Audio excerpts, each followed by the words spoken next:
nshyashya nyuma y'iya mbere bamaze gusohora vuba hano. Bulldog na Fireman bijeje abafana ko bagiye gusohora indi album nshyashya.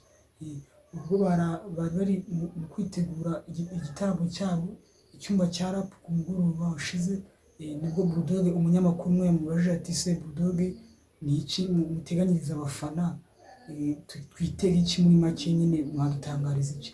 Nibwo Bulldog yabwiye umunyamakuru ko mu ntangiriro z'ukwezi kwa mbere k'umwaka wa 2026 bitegura gusohora indi album nshyashya we n'umuhanzi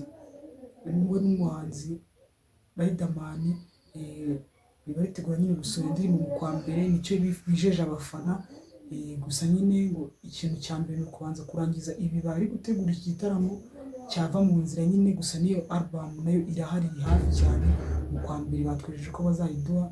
Murakoze cyane, kanda follow cyangwa sub bitewe n'aho mbonye kugira ngo ejo tuzabashe kubana amakuru mashya ya buri munsi ngenda mbagezaho. Murakoze cyane.